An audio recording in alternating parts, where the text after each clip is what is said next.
Okay, this is just a video of what I've learned. I've been dating the past 3 months and it has been wild.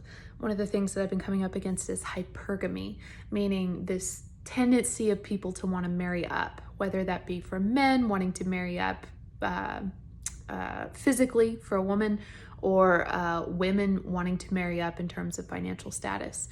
It has been wild because while that practice has always been around, I think that it's been like the dating landscape is like the Wild West, and it is tough. It is tough when you're in your 30s, 40s, 50s, whatever, and you've got baggage, because and to play the field and everything like that, there's hypergamy going on. There's people who are inundated by social media, and we're more isolated than ever. And rather than us looking in our sphere and seeing the opposite sex as another individual person, we're putting them against like an ideal, or there's a lot of entitlement going around. There's a lot of transactional relationships.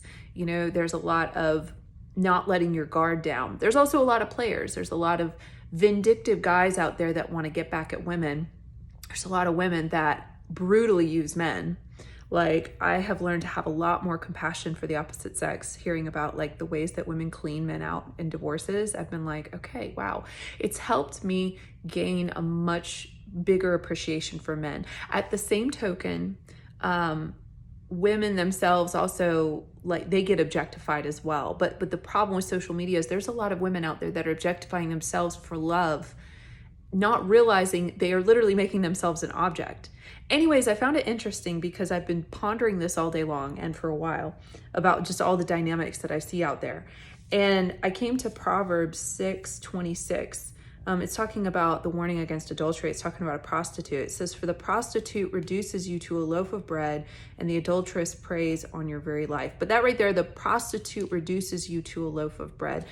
You could say, I'm like starting to ponder and wonder, we live in one of the most sexually immoral countries in the world, I believe, because lust is in everything. Lust is in everything, and it's one click away, right? And we are one of the biggest producers of porn as a nation, and so just what's going on with the different agendas that are being pushed. Sexual immorality is a gigantic problem in America. And when I read that verse, I thought about hypergamy. I thought about how women and men are no longer looking at each other as just these like broken individuals coming together and doing a marriage together. Sorry, that's from gardening. And they're looking at each other as a loaf of bread. They're looking at they're reducing their worth, and they're reducing the way that they view others, and even competing within their own sex. They're viewing this, they're viewing each other as just a meal ticket.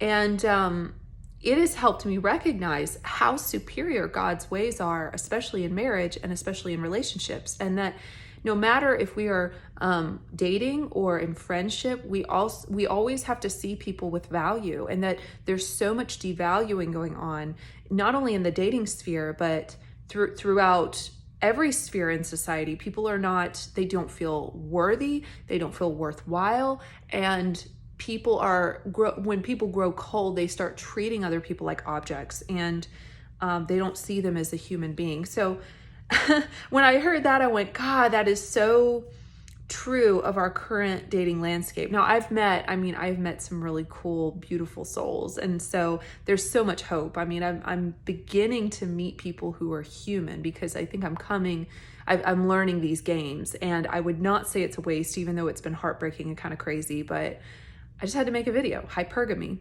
and social media, they're interlinked, and it's influencing the dating scape.